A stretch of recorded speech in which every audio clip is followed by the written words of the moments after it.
Mówi się, że 2019 rok to najgorszy rok w historii całego K-popu i nie bez przyczyny, ponieważ w 2019 roku wydarzyło się naprawdę sporo, więc zapraszam Was na przegląd K-popowych dram i skandali 2019 roku. Nowy rok, nowy skandal, bo już pierwszy gorący K-popowy temat pojawił się 1 stycznia 2019 roku i chyba wszyscy o nim dobrze pamiętamy, a na pewno ja pamiętam, bo to właśnie wtedy Dispatch opublikował informacje odnośnie związku Kaja z Jennie z Blackpink, które SM bardzo szybko potwierdziło, a YG postanowiło nie wypowiadać się w tej sprawie, szczególnie, że jeszcze wcześniej, kilka lat wcześniej, dziewczyny same powiedziały w rozmowie z JYP, że dosłownie wszystko mają zabronione, łącznie z randkowaniem. Zdradzę Wam, że chciałam stworzyć ten film chronologicznie, zgodnie z tym, co się działo w 2019 roku, ale opracowując go, odkryłam, że jest to strasznie skomplikowane, szczególnie, że większość wydarzeń ma w sobie jakby związek przyczynowo-skutkowy i się ze sobą łączą i najpierw się dzieje jedna rzecz, a później z tej rzeczy wyrasta jeszcze więcej problemów, więc to było niemożliwe, więc musicie mi wybaczyć brak chronologii w tym filmie, ale postanowiłam i postarałam się złożyć wszystko do kupy, a przynajmniej mam taką nadzieję. Ale wróćmy do tematu. Związek Kaja i Jennie nie trwał zbyt długo, ponieważ po miesiącu ogłoszono, że obie strony zamierzają skupić się na swoich własnych obowiązkach i swoich karierach, ale tu pojawia się kolejny problem, ponieważ część internetu uważa, że Blackpink nie ma co robić, więc na czym tak naprawdę Jennie miała się skupić? A ta druga część internetu wymaga od YG Entertainment zadośćuczynienia za złe traktowanie dziewczyn, o czym też było głośno przez cały 2019 rok, za złe traktowanie dziewczyn, za uniemożliwianie im stworzenia nowego albumu, stworzenie comebacku i w ogóle za brak możliwości zaistnienia na koreańskiej scenie muzycznej. Myślę, że wszyscy wiemy, że w YG w zeszłym roku było tyle problemów, że nie wiadomo od czego zacząć, ale ten największy skandal, o którym było głośno na całym świecie, także w Polsce, to oczywiście ten związany z Burning Sun, potocznie zwanym klubem Singliego z Big Bang. I film o tym także pojawił się na naszym kanale, link znajdziecie tam na dole w opisie. Jednak ten film, który my opublikowałyśmy wtedy, był nagrywany jeszcze w trakcie śledztwa, więc jeżeli chcecie kolejną część, która rozwieje wszystkie Wasze wątpliwości, odpowie na Wasze pytania, to zostawcie komentarz, w którym napiszecie hashtag Burning Sun i my wtedy będziemy wiedziały, że chcecie taki film obejrzeć. Sprawę z Burning Sun określano jako największy skandal, który kiedykolwiek uderzył w koreańską popkulturę i w K-pop. Zaczęło się od nagrania, które zostało udostępnione przez jednego z pracowników klubu, na którym widać było zaciąganą do sali VIP kobietę, oczywiście wbrew jej woli. Później pojawiły się doniesienia o Kim Sang-hyo, który został rzekomo pobity, napadnięty przez policję w momencie, kiedy próbował pomóc wykorzystywanej kobiecie, a który koniec końców został oskarżony o napaść seksualną na 3 kobiety i utrudnienie działalności policji. Cała sprawa z Burning Sun ciągnęła się bardzo długo, został w to zamieszany drugi klub, Arena, w którym Singli oferował inwestorom panie do towarzystwa, więc jakby cały ten skandal został sprowadzony do tematu korupcji, przekupstwa policji, zażywania i sprzedaży narkotyków, opijania nieletnich, wykorzystywania seksualnego kobiet wbrew ich woli, często właśnie pod wpływem środków odurzających. Jednak to nie wszystko, ponieważ Singli bardzo często zapraszał do swojego klubu swoich przyjaciół, m.in. Jong Jun-younga, którego możecie kojarzyć z zespołu Drag Restaurant i teraz aż mnie zdrygnęło na samą myśl o nazwie tego zespołu, biorąc pod uwagę, w co uwikłał się JJY. W każdym razie podczas śledztwa odnośnie Burning Sun światło dzienne ujrzały także screeny z rozmów JJY'a na koreańskim komunikatorze KakaoTalk. I tutaj pojawił się kolejny skandal dotyczący narkotyków, wykorzystywania seksualnego kobiet wbrew ich woli, często grupowo, a nawet często w sytuacjach, kiedy były one nieprzytomne i na tych czatach podczas rozmów JJY'a ze swoimi znajomymi zostały opublikowane filmy nielegalnie nagrane z ukrycia podczas wykonywania czynności seksualnych, na których widać, które są dowodami na to, co się wydarzyło. Dopiero niedawno wszystkie screeny przestały wyciekać i ujawniono wszystkich członków tego czatu, czyli poza JJY-em był tam także Jonghoon z FT Island, menadżer klubu Burning Sun, dyrektor YG Entertainment i biznesmen Kwon. Dopiero z biegiem czasu ujawniono też wiadomości Junghyunga z Highlight, Jonghyuna z CN Blue, Roy Kima, Ediego Kima i Singliego. Jong Jun-young został skazany na 6 lat pozbawienia wolności, Jonghoon na 5, obu postawiono zarzut gwałtu, w tym także gwałtu grupowego, ale podczas śledztwa na czacie, na grupowym czacie na KakaoTalk odkryto 6 taśm ukazujących ten czyn. Dodatkowo też ujawniono, że JJY i inni żartowali na temat popełnionych przez siebie zbrodni, a nawet JJY napisał, że gdyby to wszystko wyciekło do mediów, to jego kariera byłaby skończona. No cóż, tak też się stało. W kwietniu zeszłego roku założyciel YG Entertainment Yang Hyun-sok zrezygnował ze wszystkich obejmowanych przez siebie stanowisk, tłumacząc się tym, że po tych wszystkich skandalach nie jest już w stanie być dłużej głową wytwórni i ma nadzieję, że artyści YG nie doznają już żadnych krzywd z jego winy, tak samo jak fani, których wspierają. I bum, nagle pojawia się kolejny skandal z YG, w którym się dowiadujemy, że B.I. z iKON zażywał narkotyki, które miały mu rzekomo pomóc w tworzeniu muzyki. Hanbin zdecydował się odejść z zespołu, żeby nie wyrządzać krzywdy innym członkom, ani nie niszczyć ich kariery, aczkolwiek internauci i fani iKON uznali, że to nie ma sensu, że narkotyków nie było, tylko Hanbin jakby szukał wymówki, żeby odejść z YG. I się posypały masowe ucieczki z tej wytwórni. Odszedł też Psy, który obecnie ma własną wytwórnię P-Nation, z którą kontrakt mają podpisani tacy artyści m.in. jak Jessie albo Hyuna i Idon, których kontrakt z Cube Entertainment też został unieważniony ze względu na skandal i bycie w związku. Tego jest dużo więcej i powiem wam, że nie wiem, w którą skandaliczną stronę mam skręcić najpierw, ale trzymajmy się odejść z wytwórni i odejść z grup, ponieważ tego w 2019 roku było mnóstwo. Więc jeżeli chcecie napisać o jakimś swoim idolu, którego lubicie, który odszedł z zespołu, to oczywiście sekcja komentarzy jest wasza.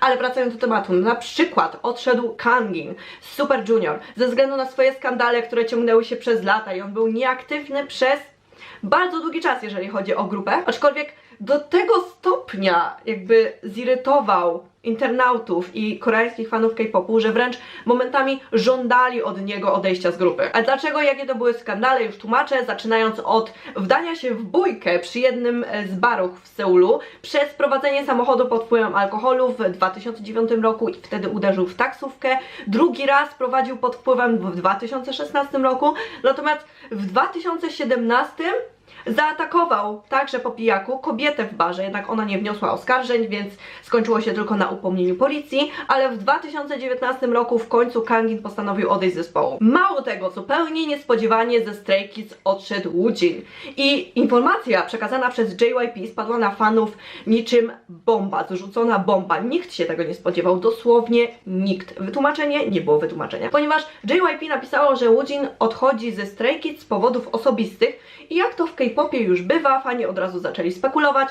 co to są te powody osobiste, czy w Stray Kids dzieje się źle, czy jest jakiś problem w JYP i czy on jest chory, czy coś się wydarzyło, aczkolwiek niczego konkretnego się nie doszukali, a Stray Kids teraz promuje się w ósemkach. Ale to nadal nie wszystko, bo na przykład Hwal odszedł z The Boys i wytwórnia wytłumaczyła to jego złym stanem zdrowotnym i okej, rozumiem powód, bo to jest naprawdę smutne, że idole pracują aż tak ciężko, że nadwyrężają swoje ciało, swój organizm, później chorują, muszą rezygnować z kariery i z marzeń. Aczkolwiek Hwal niedawno założył swoje konto na Instagramie, opublikował zdjęcia i wygląda teraz tak. I jeżeli tak wygląda proces regeneracji i odnowa, że tak powiem, biologiczna, to chyba wszyscy powinniśmy zrobić sobie przerwę. Ale nie zrozumcie mnie źle, bo ja kocham The Boys i Hwala też kocham, jest jednym z moich ulubionych członków. Aczkolwiek moje pytanie brzmi, gdzie on to wszystko ukrywał przez cały ten czas bycia w The Boys? Chociaż Dobby, czyli fani The Boys, na pewno przyznają mi rację, że OT12 nadal istnieje, ponieważ są nawet dowody na to, że Hwal nadal nosi bransoletkę związaną z grupą. I wszystkie te odejścia prowadzą do kolejnego skandalu z zeszłego roku, o którym także było głośno, ze względu na fandom jednej konkretnej grupy, który walczył o prawa jednego członka i walczy do tej pory. I oczywiście mam na myśli Monsta X i Mon Bebe, sprawę Złono, gdzie nagle w mediach pojawiła się informacja o ogromnym długu pieniężnym, który jest winien osobie, która jakby rozprzestrzeniła te informacje, czyli Jongdaeun. Jednak nie wszystko, ponieważ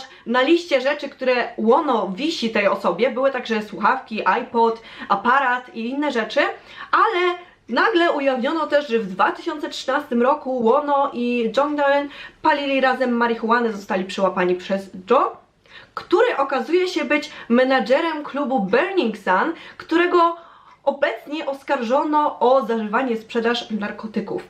I ja nie wiem, jakim cudem wszystko nagle sprowadza się do tematu Burning Sun, ale wcale mi się to nie podoba. Od razu zrobiło się o całej sprawie głośno, Dispatch zaczął działać, zaczęły wyciekać kolejne informacje, screeny rozmów, czy też tajne zdjęcia, nie wiadomo skąd. Łono napisał post na Fan Cafe, przepraszając za swoje czyny oraz za to, że nie może dotrzymać słowa i zapewnić Monbebe tylko dobrych wspomnień związanych z Monsta X i zdecydował się odejść z grupy. Oczywiście Monbebe stały i stoją nadal po stronie Łono, doszukują się dowodów na to, że to wszystko zostało zaplanowane przez Jongdaen, widzą ukryte znaki od reszty członków zespołu, żeby się nie poddawać, że z Łono jest wszystko w porządku i to jest dopiero temat na osobny odcinek, więc jeżeli chcecie się dowiedzieć, co dokładnie stało się w Starship Entertainment i dlaczego Łono nie jest już członkiem Monsta X, to wiecie co robić, napisać komentarz tam na dole. Tym razem jest to hashtag Łono. W 2018 roku odbyła się ostatnia trasa koncertowa grupy BAP, ale co to ma do skandali, już mówię. Otóż BAP jest to grupa, która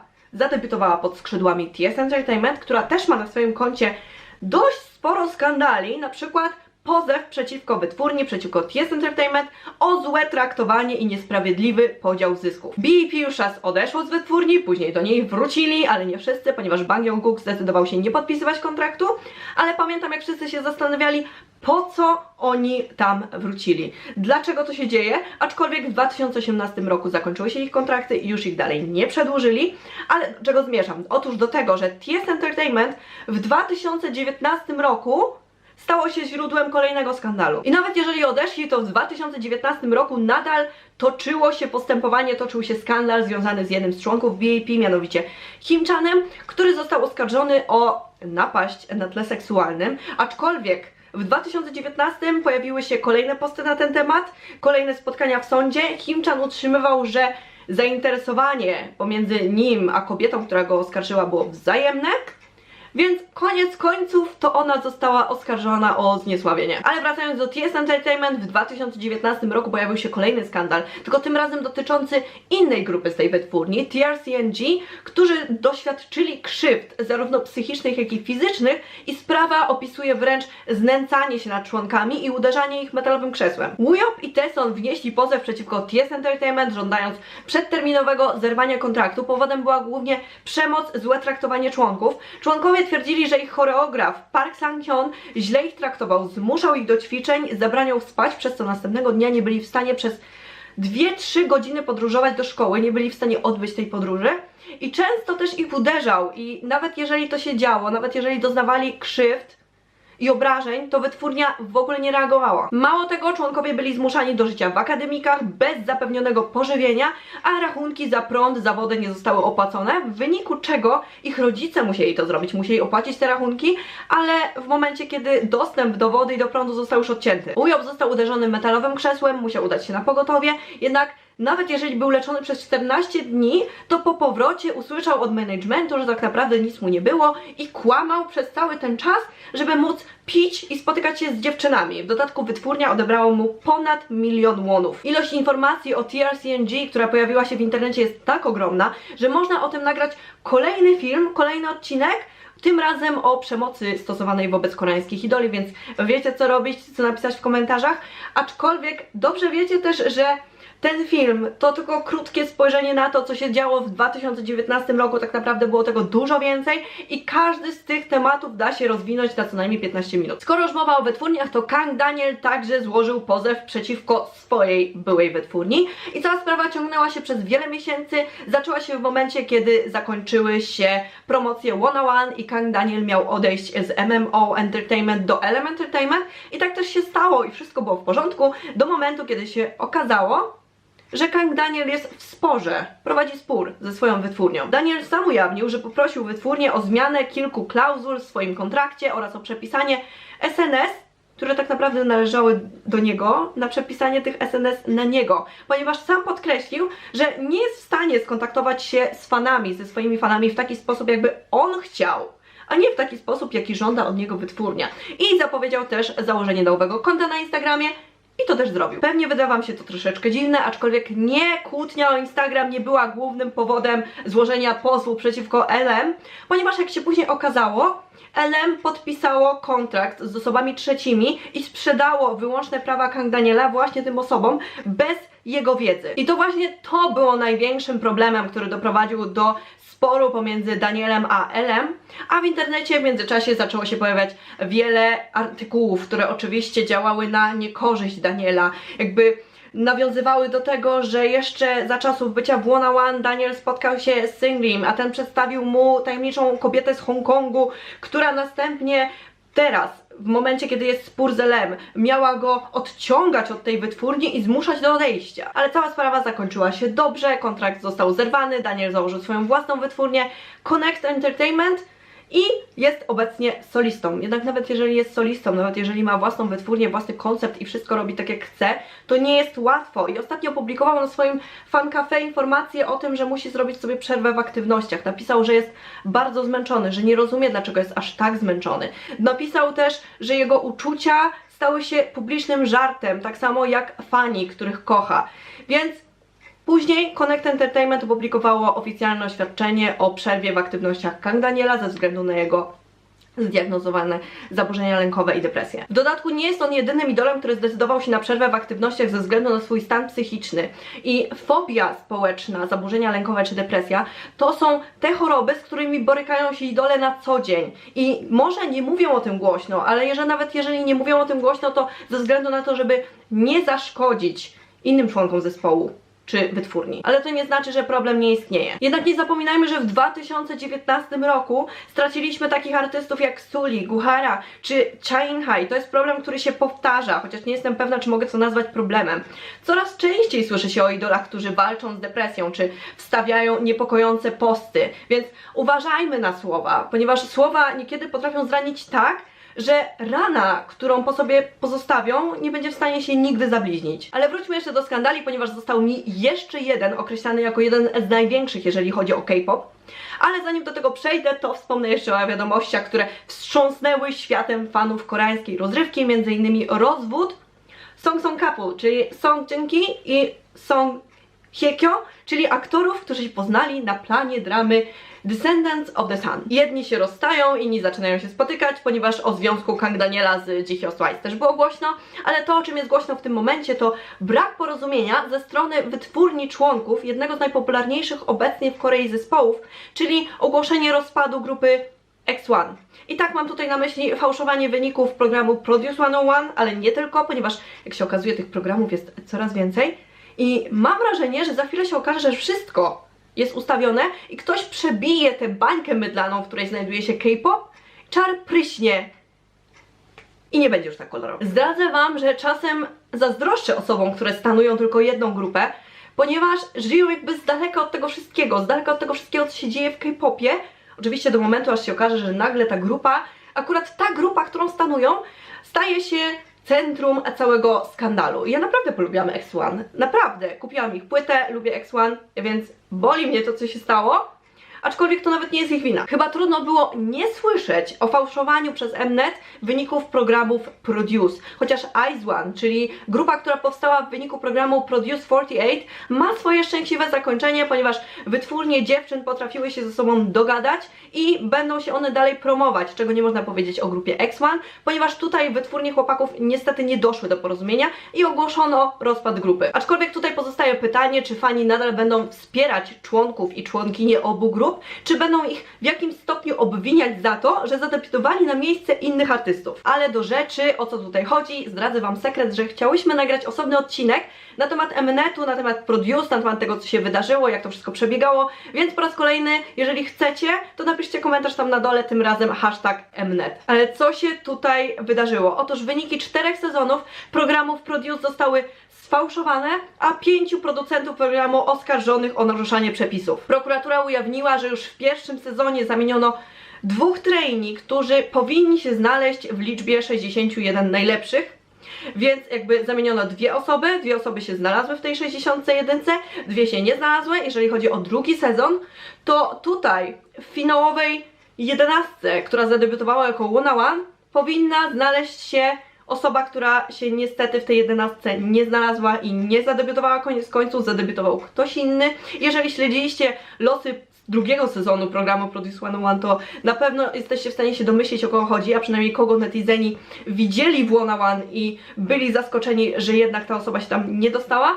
A jeżeli chodzi o trzeci i czwarty sezon, to tutaj w ogóle zaczyna się inna bajka, bo jak się okazuje, finalny skład obu grup, które miały zadebiutować pod koniec programów, był już ustalony od samego początku, a wyniki głosowania zostały tak dopasowane, żeby wyglądały na wiarygodne. Mnet ujawniło, że policja wydała nakaz aresztowania kilku osób, które pracowały przy produkcji programów Produce, czyli 2 dyrektorów produkcji, producenta generalnego oraz wiceprezesa Starship Entertainment, ale mało tego, ponieważ tych informacji wycieka do internetu coraz więcej i więcej, nie tylko na temat Produce, ale także na temat innych programów survivalowych, więc ja się boję, co będzie następne. Ale trochę już długo rozmawiam na temat tych wszystkich skandali, więc pora zakończyć ten film. Pamiętajcie o hashtagach, które wymieniałam w przeciągu trwania tego filmu, jeżeli chcecie inne odcinki poświęcone konkretnym skandalom, konkretnym tematom. Zostawcie oczywiście łapki w górę, jeżeli wam się podobało. Jak będzie 1000 łapek w górę co najmniej, to będzie kolejny film z gorącym k-popowym tematem.